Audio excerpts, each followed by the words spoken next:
Good evening, everyone.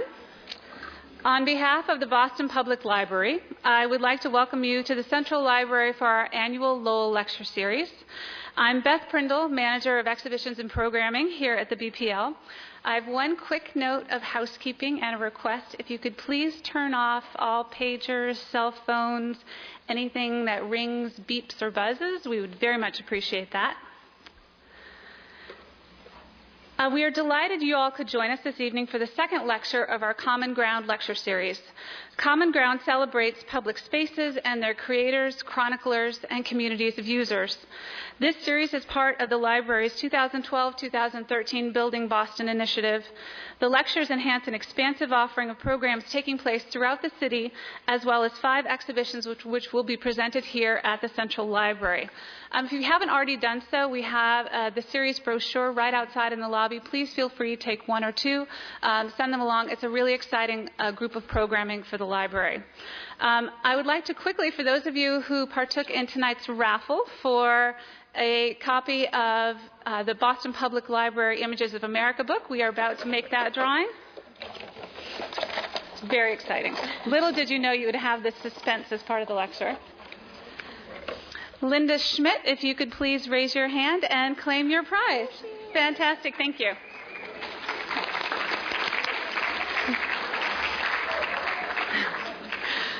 So the BPL and the Foundation would like to express our deep appreciation to the Lowell Institute for their generous continued sponsorship of this series. Since its inception in 1836, the Lowell Institute has been supporting speaker series in many institutions with the mission of making great ideas available to all free of charge. Tonight's lecture, as with all Lowell lectures, will be made available on the BPL's website. At our next lecture, 1 week from tonight, we have the great honor of welcoming Supreme Court Justice Stephen Breyer and Judge Doug Woodlock to speak about their work in the conception and creation of the award-winning John Joseph Moakley Courthouse on Boston's Fan Pier. That will be next Tuesday, the 20th at 6 p.m. in this space. So tonight we are fortunate to hear from the authors of Cityscapes of Boston, An American City Through Time, which explored Boston past and present and the rise, fall, and evolution of urban centers.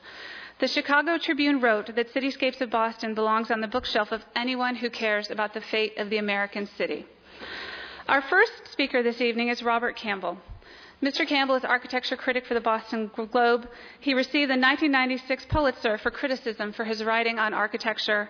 He has been in private practice as an architect since 1975 and has served as a consultant to cultural institutions and cities, most recently as a member of the building committee for an addition to the Isabella Stewart Gardner Museum. Mr. Campbell is a graduate of Harvard College, the Columbia Graduate School of Journalism, and the Harvard Graduate School of Design. Our other distinguished speaker is Peter Vanderwarker. Mr. Vanderwarker is a freelance photographer and author whose work interprets both the natural and man-made environments. He is the author or co-author of 4 books, including The Big Dig, Reshaping an American City. Mr. Vanderwarker holds a degree in architecture from the University of California at Berkeley and served as a Loeb Fellow at Harvard University in 1996 and 1997. There will be an opportunity following the talk for some questions from the audience.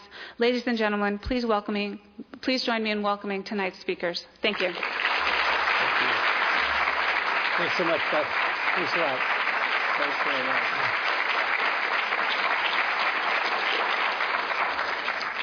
Thanks very much. We're delighted to be here. So I'll get right to the point. We're here because both of us, Robert and I, really care about cities, and more important, we think that cities are pretty much the best invention we have. Here are a bunch of things about cities that you need to think about. Cities are compact, they're green, and one of Robert's favorite definitions is that cities offer the most choices in the least space. Jane Jacobs had a good one, too. She said, cities are where you meet strangers. Couple more. The city is the engine of social change. This is the place where you come to get the good job, to make your mark, to see art, to, really rub shoulders with the best of the best. And I went to Cal Berkeley, and one of my professors there, a guy named Don Linden, had this fabulous, very high-minded definition of a city. He said, cities represent a an imaginative investment and a state of the mind.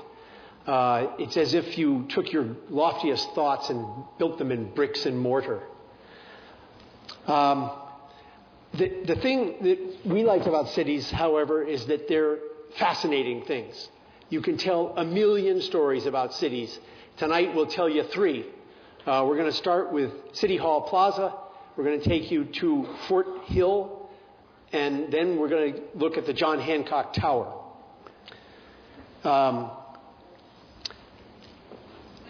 One comment I'd like to make first about photography. I'll back up. First of all, a little bit about my background. I got to Boston in the early 1970s with a degree in architecture and a love of photography. And late one evening, I said to myself, well, I'm going to document the whole fabric of the city of Boston. I'm going to just show with photographs how it works. I had no clue how to do this.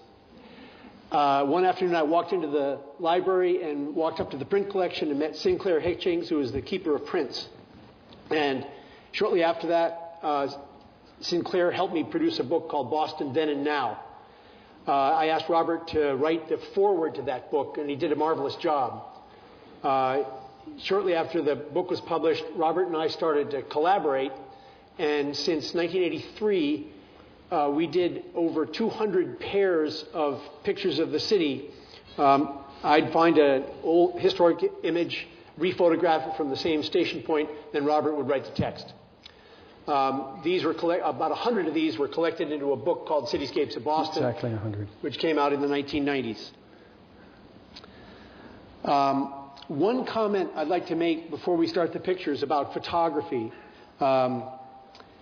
I like it because it has some really interesting characteristics. When you're a photographer and you push the button, you create the past. Photos have this amazing dual nature. On one hand, they're these documents. They're these something happened, and you've got a picture. On the other hand, they can be things of great beauty, and it's sort of like that Shaker maxim. If you can make something useful, that's one thing. If you can make it useful and beautiful, that's even better. And another thing that I find really fascinating, having looked back on these pairs that we've done, is that photographs change meaning over time, depending on their subject. You can look at pictures of these heroic pictures of the Boston Central Artery Project in the 1950s, and you say, why did you ever build that? What were you thinking? But we have learned a lot from doing these things over the years, and tonight we want to share some of these aspects of city building with you. I just want to add, I guess you can all hear me. This is like a bad marriage where we'll be interrupting each other and putting each other down from time to time. But it's really Peter's lecture, as the Cityscapes columns were really Peter's initiative, and I just kind of tagged along. I think of myself as the provider of legends to this talk. When he says something that requires me to sort of fill in with a kind of legend, that's what I'm going to do, and I have something to say about each of the 3 major projects that we're doing. So here we are. This is a picture I took recently. The design in the center is the recently completed Armenian Heritage Park, done by an architect here in Boston named Don Tillelian. And I put it here because I think the park is beautifully done and very sensitive, and it's in a kind of a nasty place where the artery turns a corner and you're surrounded by cars. It's not a very pedestrian-friendly site. But once you get in there, you have this marvelous labyrinth. And then you're starting to see the promise of the greenway, the artery, that we've suffered so long to have built, and the rest of the city behind it. If you're familiar with Mercantile Wharf, this is one of the buildings that was cut in the 1860s to build Atlantic Avenue. You're standing on top of Mercantile Wharf. Yeah, looking back at the city. And so I think for me it has high symbolic value as well. This is our book. And this is probably our favorite This is definitely my favorite pair of images that we ever had. Peter was walking down, what street was it? Salem Street. And he noticed behind the counter of this guy's butcher shop, correct me if I say anything wrong, this photograph, which was also of Salem Street. So we made this the old photograph of the scene, and this the new photograph of the scene. And it's like a hole in time. You're looking through the present into the past. And it's fascinating because everybody in the old photograph is all dressed up. Why are they all dressed up? And all the signs are in Hebrew. They're not Italian. There's the old photograph. There's the old photograph. Let's stick with that for a moment. Why are they all dressed up? And it's a Hebrew neighborhood. The neighborhood is ever changing. We find that out about cities when we explore them in the way we did with these photographs. This was a Yankee neighborhood. It was an Irish neighborhood. It was a Jewish neighborhood. It was an Italian neighborhood.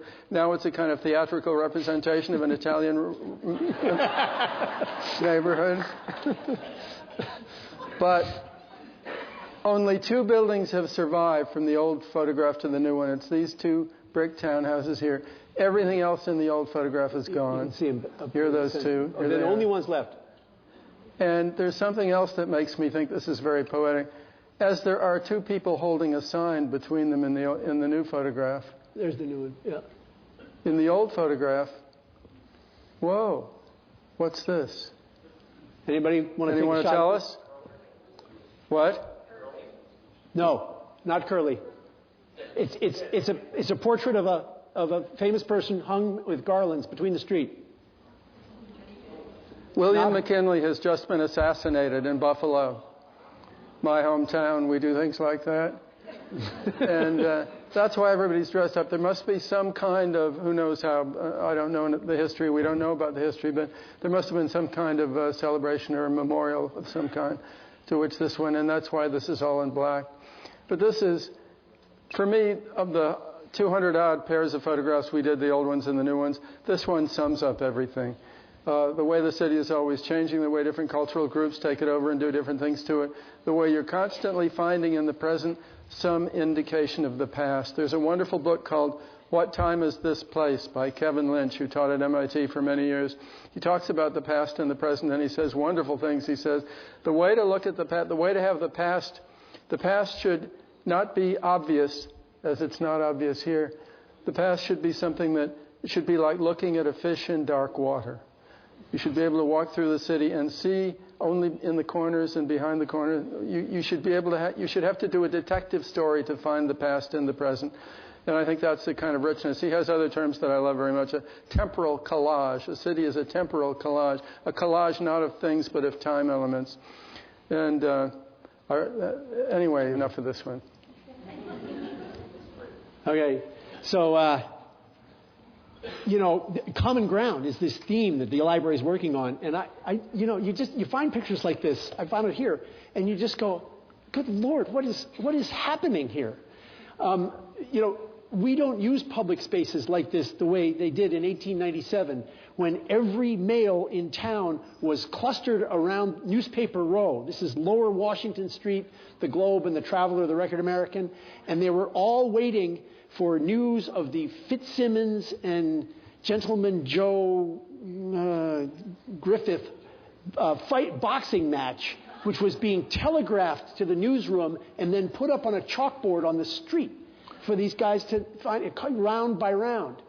There's a wonderful chapter in the novel Look Homeward Angel by Thomas Wolfe where everybody is like this, waiting for news of the World Series, which is going to come over a telegraph. Okay, now, look, this is about local design. And the library has told me that we have several distinguished guests from out of state, who aren't Bostonians, and I thought that it'd be appropriate to sort of help people understand how speech is delivered in Boston. So everybody go along with me for just a second. This is just 6 of these. All right, you're going to go with me. You can say it along. Picture. Yeah, okay. And there's 6 of these. Con, right? Okay, you got it? And we'll be talking about Maritimes. WAF? Did I get it? Okay, all right. If you drove, don't forget your khakis. These were in the Globe magazine. They're sort of priceless. tonight you might want to go out for pasta. And this is the last, my favorite. This is Dappa O'Neill. And if you can read carefully, that's Mother of God. What a bea of a dog. All right, that's enough. I hadn't seen that one. Okay. That was cool. So we got to go to City Hall. I'm a map lover, and I assembled this picture by combining an aerial photograph of Boston in somewhere in the 1940s, and I pasted it over a contemporary BRA map of the government center area, because I was interested in seeing how many streets got scraped away. Can I add something to that? Some of you may know the work of Alan Jacobs, the city planner at Berkeley, who has done books on the subject that he thinks you can judge the quality of a city by the number of intersections, street intersections that you have in a square mile. It turns out that Venice has more intersections per square mile than any other city he's studied, and it is the most beautiful city. And this is not counting canals. This is just the street intersections. Boston has lost at least 1/3 of its downtown street intersections and has lost all of the kind of character that came with those. Okay, so this is Hanover Street. And look what happens. It used to come right through the middle of City Hall Plaza, and it ended right at the old Howard Theater, which was right here. Government Center had a whole series of Brattle Street and Cornhill Street. You can still see the echoes of these streets in the curve of Sears Plaza. You can see that fish in dark water. You can make out what used to be there. This is Haymarket Circle, and shortly after this photograph, the artery was plowed through this right-of-way and out across Bullfinch Triangle, and out across the harbor. So I took this map the other day, and I went on Google, and here's Paris, all right? And look what we lost.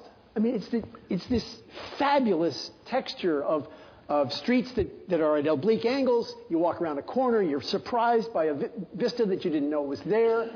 Paris is 1.5 times denser than New York City. More people per square mile. Than any other Western city, in fact, with almost no high-rise. My old boss, Jose Luis Sert, used to talk about Paris in a way that I find very enlightening. He said, it's elephants and parrots. There are rows of 5-story, 6-story, 8-story, 10-story buildings that are kind of off-white or gray.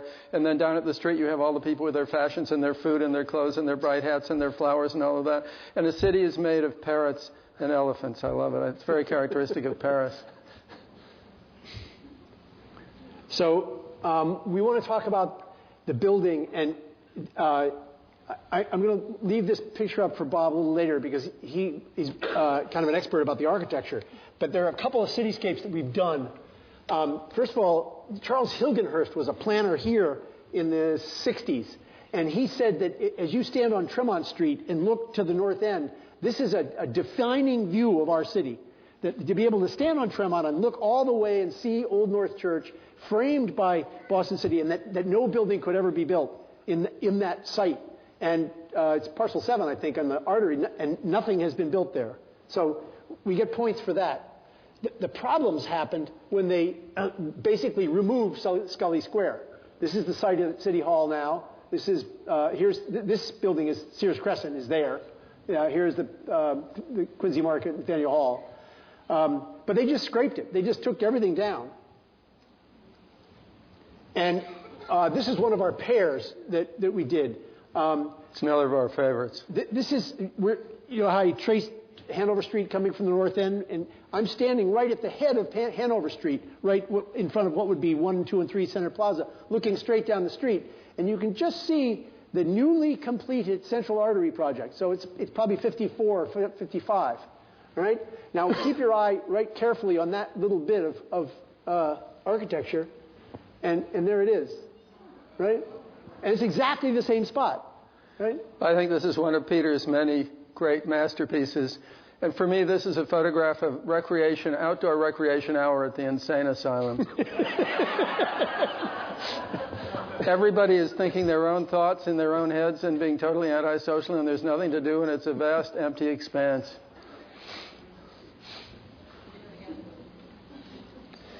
So here's this is just to show you again. This is that Here's that crescent, right? This is Sears Crescent. Here are the printing racks for Southworth and Hawes. You put their printing out paper on the rooftops to get exposure. Very successful great portrait photographic studio. This building remains right here. And this is where the teapot, the gold pot is. And everything else is gone. So, and here's what happened, right? There they are, carefully preserved, but it's kind of bloodless. And buildings want to have another side of the street. The activity should be thought of as the street space. And when you rip off half of what was here and leave one half, it doesn't work. The idea behind the plaza was this, filled with people, right? Same view. This is right after the Patriots' first Super Bowl victory. So cool, all right? We love it. But how often does that happen? I mean, I love Patriots. 3 times so far. Yeah. So, and then here's one more. 15 years ago, they decided to redesign the space, right? And they had a competition. And it was open competition. So I got out my drafting board and I said, okay, I'm just going to take Scully Square, which was used to sit there, and I'm just going to put it back in. So I did, right? And I submitted it to the competition guys. They didn't think it was very funny. They didn't like it. They thought it was, you can't do that. There's no going back. So there's the steaming kettle. It's wonderful. This is one last. I'll go back to that first shot of the architecture in a second. This a friend of mine, Gretchen Schneider, got high school kids in Boston to draw these old buildings in chalk at scale on the ground as a project. And I just think that kind of stuff is absolute magic. They had a great time doing it. And this is Alex Krieger's pavilion, which supports the farmers markets along the edge of Cambridge Street. And this is what the plaza could be, except that it's 9,000 times too big. It's just crazy big. All right, let me go back to this architecture because Bob has some pretty good observations about Well, the some of building you itself. are architects and will know all these stories, and the rest of you will just maybe not so much so. But there's a theory about the building. If you talk to the architects, they will say it's really 3 buildings. There is this kind of punch card up at the top. It's an office building that fell over on its side. And that's where all the nameless, faceless bureaucrats live, and that's why everything looks interchangeable. They don't quite put it that way, but that's what they mean. Meanwhile, down at the bottom where it suddenly turns to brick, and you can see that better on the other side, brick is what relates it to the older city, Beacon Hill up here, the north end over here, and is about the height of those things. And that is for the public. That's the part of City Hall where the public goes in to get a marriage license or a dog license or pay a fine or whatever it is. And then, this is what I love, mediating between the faceless bureaucrats up here and the members of the public down here are, of course, the elected officials. And these powerful protruding forms are those of the city councilors. That's the mayor's office right there. That's the mayor's office down here. And the city council. Nobody who has not heard that story from the architects has ever figured out that symbolism. I don't know how to describe City Hall. Everybody hates it. It's a kind of wonderful, ugly building. And I like to think we all have wonderful, ugly relatives, and we still admire them, and we don't put them down. I don't think it's ugly, but I think if most people think something is ugly, you have to assume it's ugly because there's no sort of appeal beyond that. But I said I was going to give you some legends, and I'm actually going to read this one that I wrote some years ago about City Hall. I think the way to understand a building sometimes, sorry I hit this, is to write a story about it. This is very brief.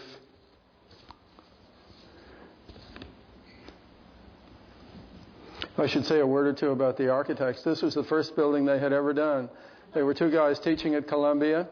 One of them was the assistant, who was only 25 years old. The other one was probably in his late 30s. And they took a walk one day. This is one of their legends. They took a walk from Columbia all the way down to the Battery. And in the course of that walk, they decided they would start an architectural partnership. They would enter 5 competitions, win 1, and that would start their career. They entered the first competition they entered was an announced competition, and competitions are rare in America. architectural competitions in which a jury chooses a design from a number of submissions. Shortly after they had that conversation, the competition was announced for City Hall. They entered it. They won it. They moved to Boston. And I'm going to say a word or two about the way I like to think about it. The best way to understand and perhaps admire the architecture of City Hall is to invent a saga. Once upon a time, there was a great palace. Its walls sparkled with precious mosaics and gold leaf and were hung with dramatic paintings and tapestries. Its great halls were filled with torchlight and music and ceremony, with princes and minstrels and clowns. But then came a time of troubles. Barbarians invaded. The palace was shelled. Great chunks were blasted away. Vandals stripped the ornament. Afterward, the surviving people of the kingdom, using the rubble of war, built their brick huts in the shelter of the ruined old palace. That's Boston City Hall. Wounded and gutted, but still trumpeting, it is an elephant at bay. Few have called it user-friendly, but it possesses the dignity of having somehow suffered and endured. I hope it endures for a long time. Thank you. Yeah, excellent. Good job. All right, we're going to move on to a different part of town. So this is time for Fort Hill. I'm going to try to move through this quickly because we want to save some time for John Hancock at the end. I love places like this. It's been 8 different things over time. So I'm going to quickly take you through it. The reason it's important is that you could not get a ship into this harbor in the 1600s without getting blasted out of the water by the cannons on Fort Hill. They ruled, they had a range of 4,000 yards. They would reach all the way over to Noddle's Island, and no one could move in or out past that fort. So that was the strategic thing in the city. There's the fort, the original plan of it. There's a beautiful picture of the MFA, a blow-up of this old map of the city. Here it is, rendered about, and it shows you the relation to the waterfront, so how close it is to the wharves. It was 200 feet high, right on the water. And this is the battery also right on the shoreline. So the wharves, it was safe here. So the wharves just flourished along this part of the town. And Boston grew by I'm saying wharf. It grew by wharfing out, sending the fingers out, and then filling in between the fingers. Soon after the wharves started to burgeon, it became a slum.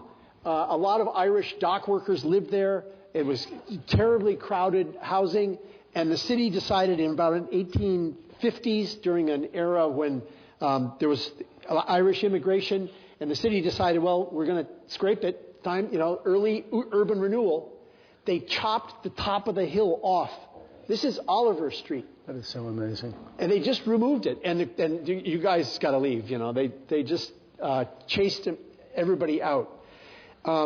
So it then became a commercial district, and then shortly after that, a residential district. This is the Chadwick Lead Works. This is the shot tower. They made all the bullets for the Civil War here. This is still there. Right? And then it stayed this way through the 1920s and 30s.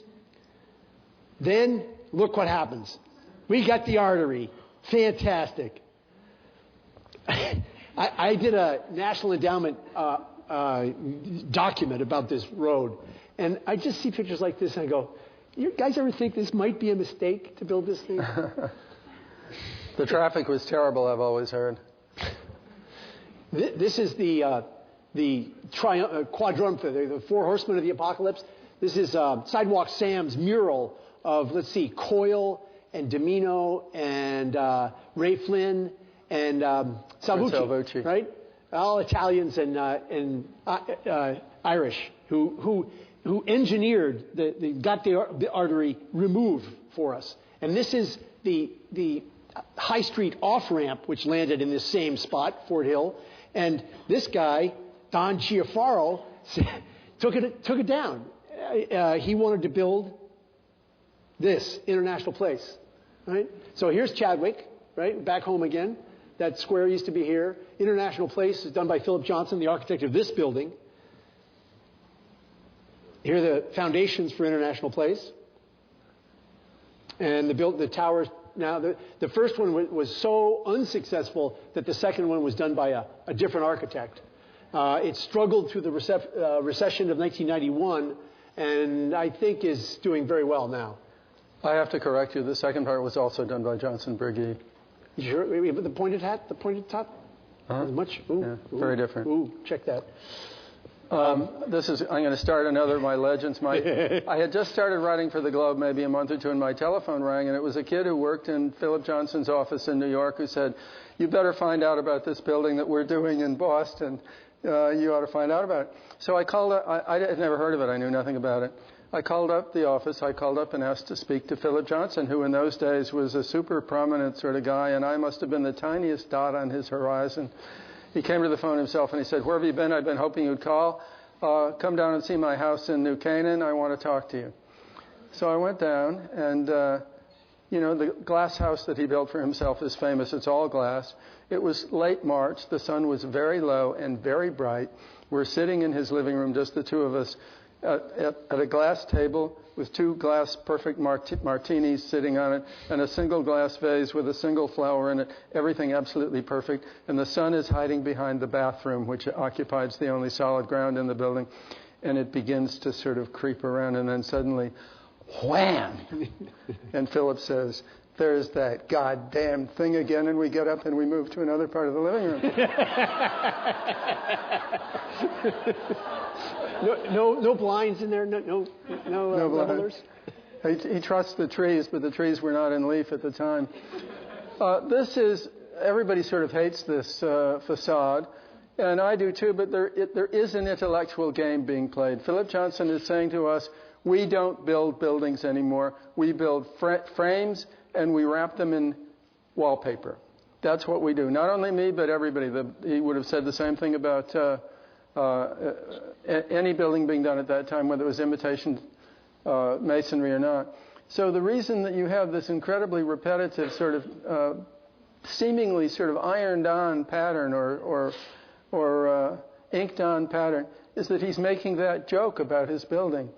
And he was a very intelligent man, and my theory is that he began at some point in his life to realize that he wasn't a very good designer. It doesn't always correlate, does it? People who are not very bright can be very good designers, and vice versa.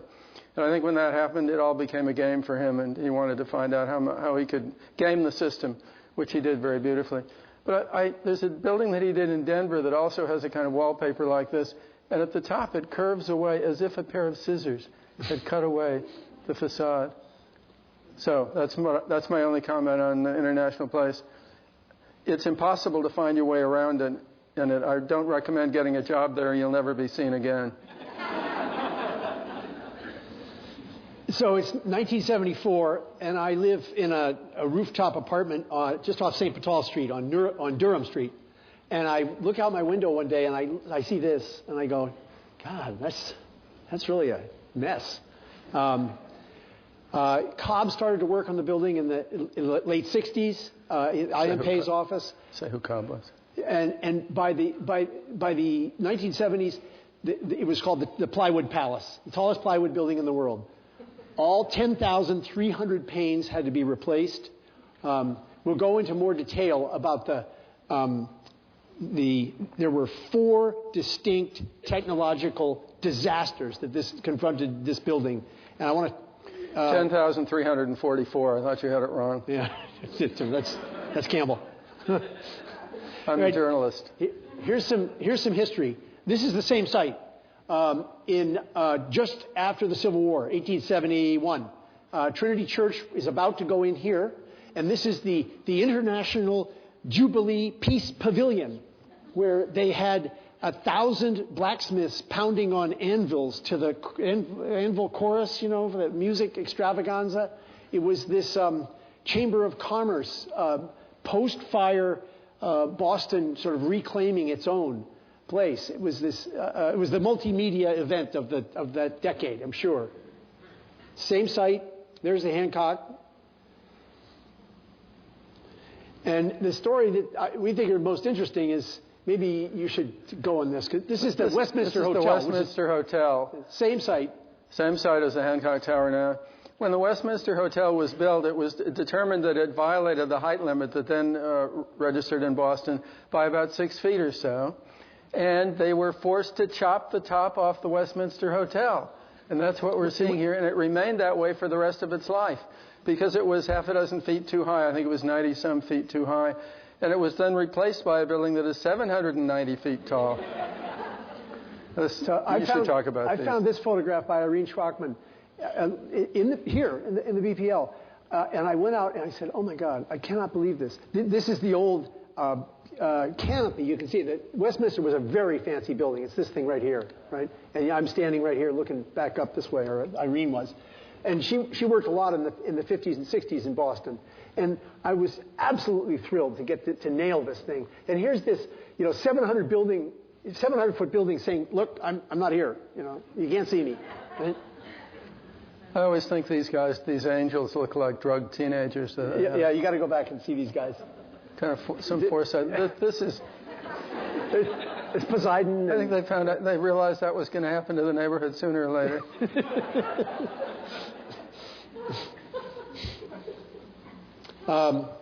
So let's...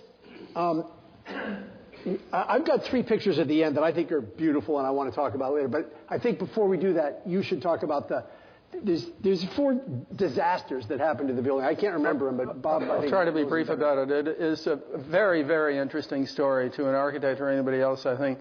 The windows began to fall out. What was happening? Everybody assumed that maybe it was blowing in the wind, and that was the reason, or maybe the foundations were shifting, maybe that was the reason, or whatever it was.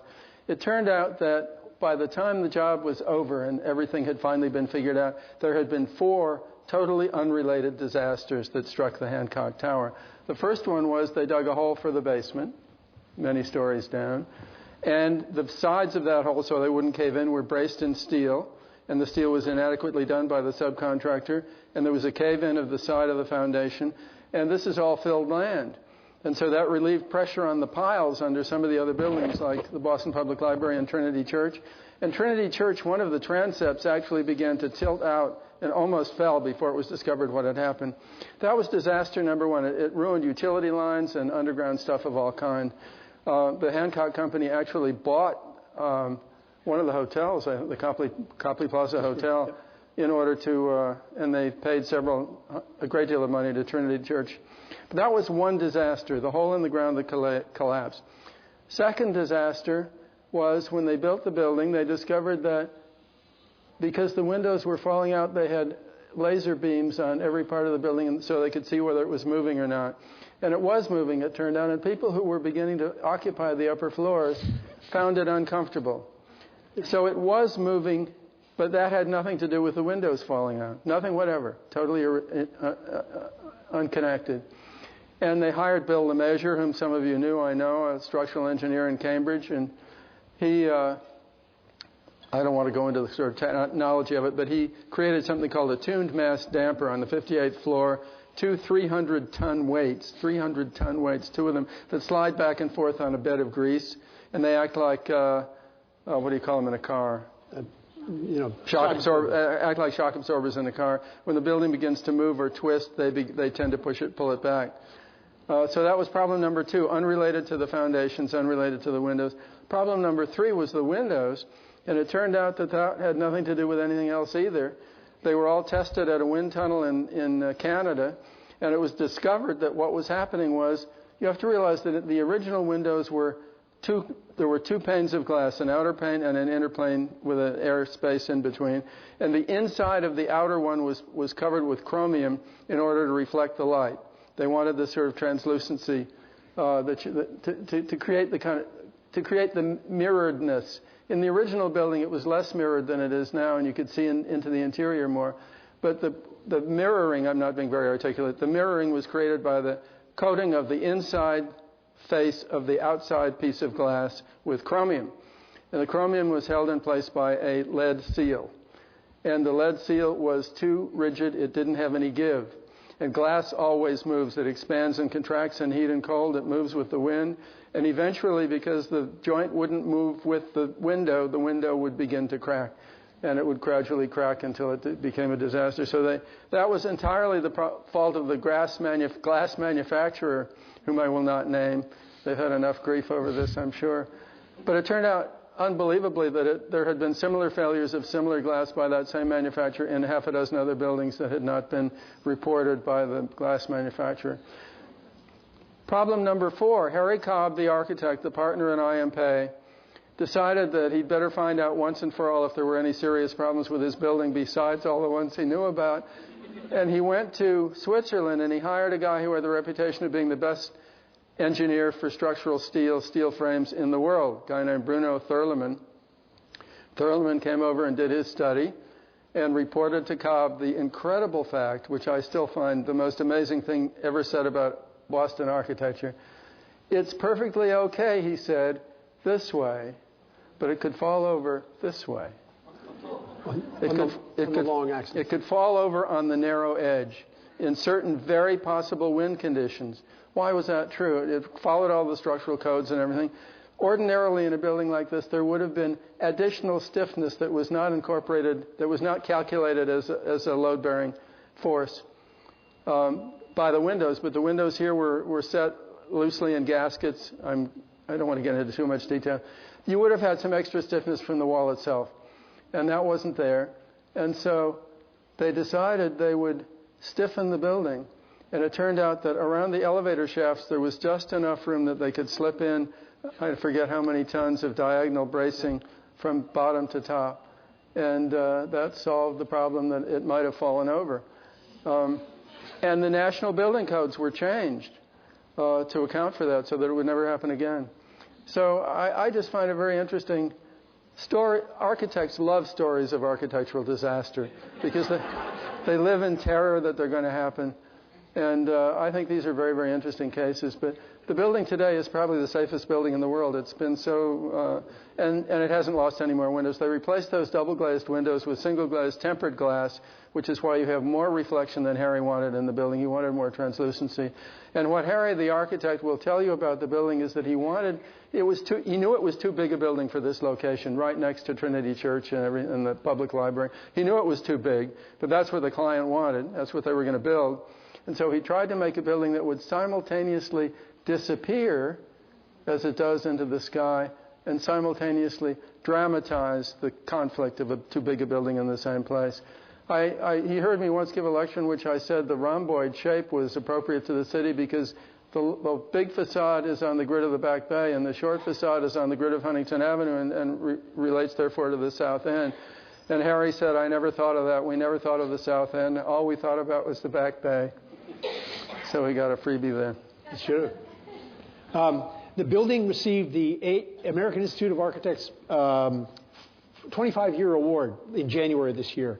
And in its last year of eligibility. Yeah, and to my mind, I photographed this thing for 30 years, and it is a spectacularly beautiful object for a photographer.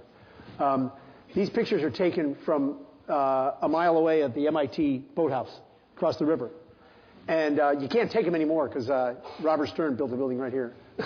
But look at what light does to this thing. It's just unbelievable.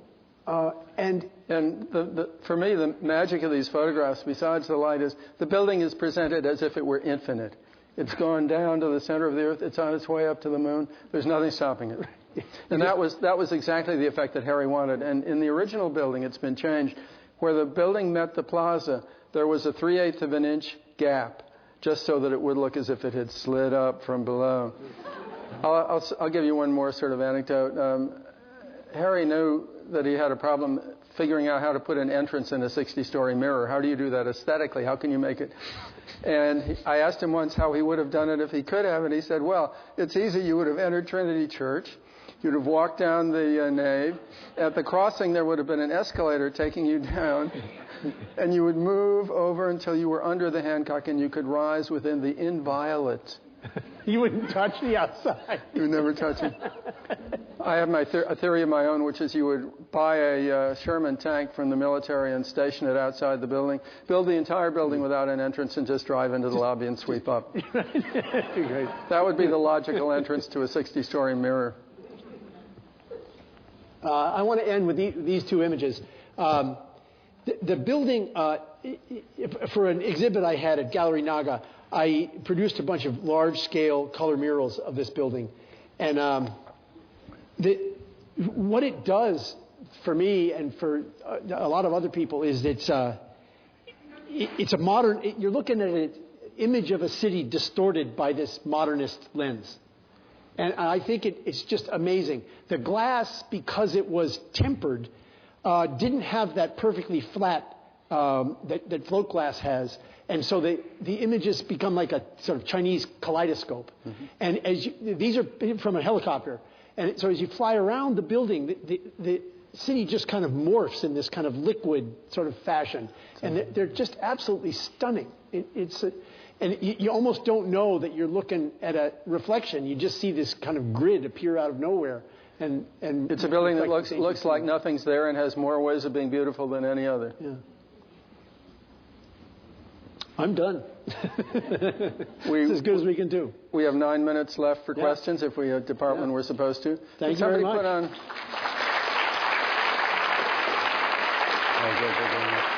Good. Your voice is perfect. Yeah, nice going.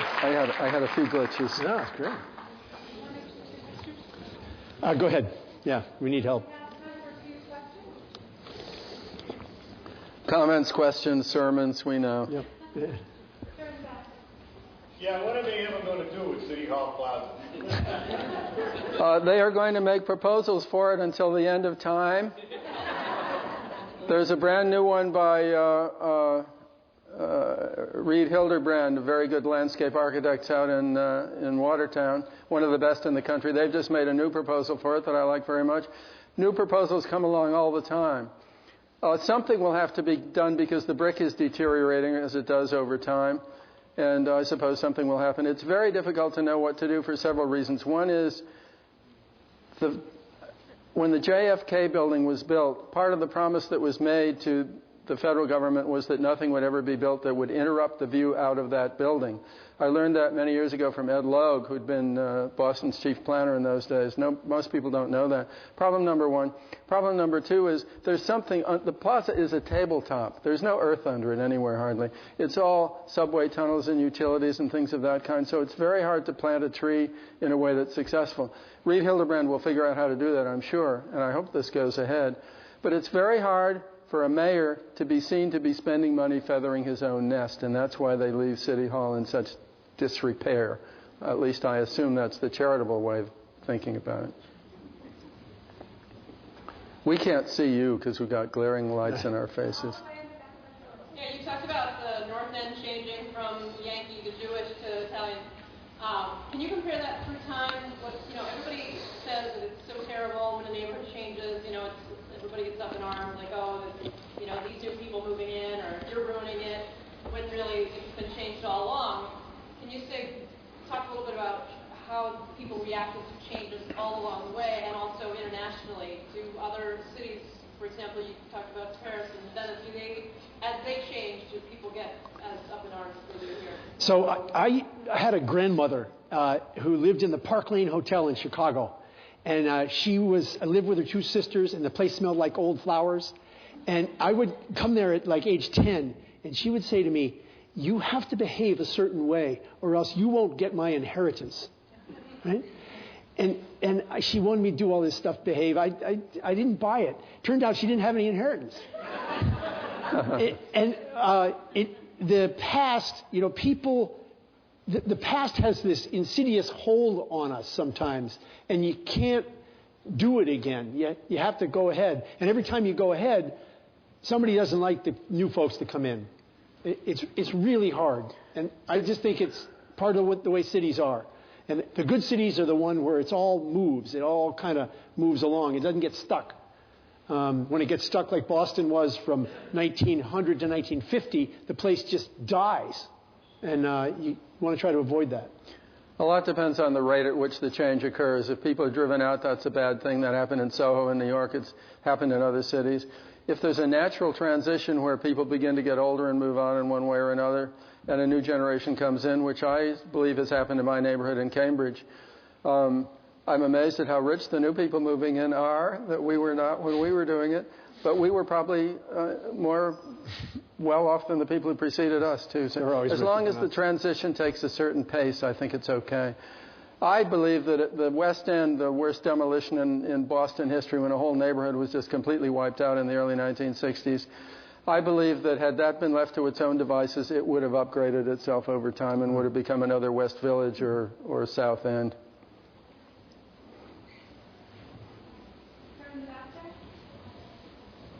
Yes, sorry. Since you were talking about the City Hall Plaza, would you tell me your views of the two Kennedy Towers, JFK Towers, and that brutish architecture that runs down hill? It's all the same building. It was designed by the Architects Collaborative, the firm that Walter Gropius, the founder of the Bauhaus, was a partner in, and I think he was the principal architect of that building. None of it makes any sense to me. Well, worse than what you described, which is the bad architecture, is the bad urbanism. It doesn't create a street edge. It doesn't create a public space. It doesn't do a thing for the city. It just kind of sits there. A lot of security in there for the senators and for the FBI. They all live in there. So, you know, what can you expect? Before the show, you had some slides and questions. What are the answers to the questions? It's very simple. As you exit, if you write a check to the trustees of the Boston Public Library, you'll get the answers. No, I'm just teasing. What was the blue line? The blue line is the C. The red line's Harvard. The green line's out to the burbs where it's green, and the orange. Anybody got the orange line? King. Huh? King. Yeah. Orange. William of Orange. William of Orange. Maybe, who knows? Well, the British named Washington Street, before we had George Washington, they named it Orange Street. So the Orange Line used to go out. Is that right? Yes. I didn't know that. Yes. Finally, something. Huh. What else? The subway tunnels? The subway tunnels? They're grown. What did somebody say? Those are my kids. All of a sudden, shit. What else? I can't remember the other questions. So it goes the blue line and red line. The artery goes under the blue line, the tunnel, and over the red line. I'm sorry, scratch that. It goes under the red line at South Station. It's very deep, and it has to climb and then go over the blue line at State Street. In order to make the earth stiff enough to tunnel through it, going under South Station, they had to freeze it all. Unbelievable technology, and it's now beginning to melt, and people or lose its stiffness, and people are beginning to wonder whether there will be an issue there at some point in the future. There's not now, I think, for the durability of the line. That's another lecture. What were the other ones? Can't remember. The Fort Point Channel is named for the fort at the point which we discussed in the lecture. Forestalling, I think, was in there. What else? I can't remember the other. Which one? Oh, the Three Hills. Anybody? That's easy. Beacon, Copse, and Fort. Those are the Three Hills. They're huge. I mean, they defined the place. And that's Tri-Mountain, Tremont Street. That's your factoid for your relatives when they come to town. Okay? Oh, the millstone. That's the hardest one. Anybody? That millstone sat on the Mill Creek. It went from Town Cove to across to where Causeway Street is, and it was a mill that ran both on the incoming and the outgoing tides. There was a creek, and it's now a half a mile from any water at all. Amazing, and it's a wonderful kind of landmark that a friend of mine put up there. I think that's it.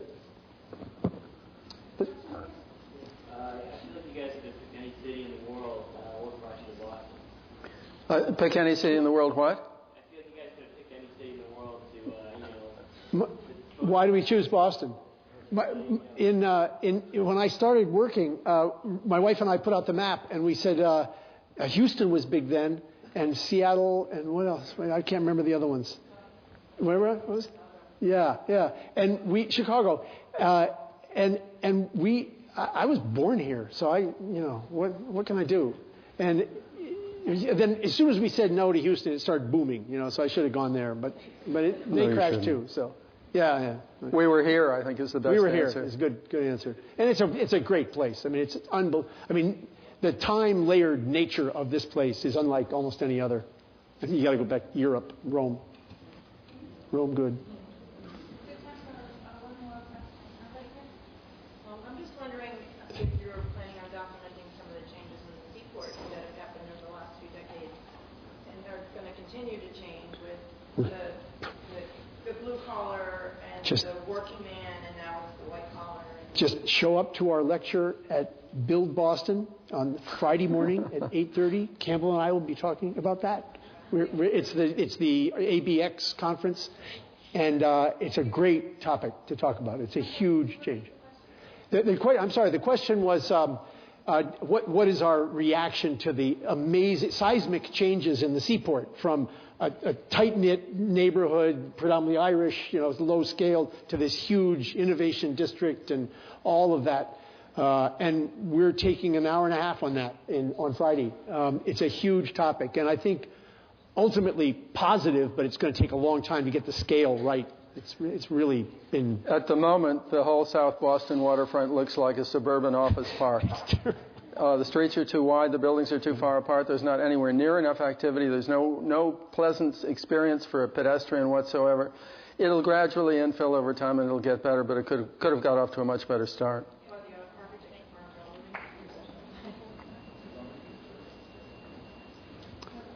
Thank you very much. Thank you all.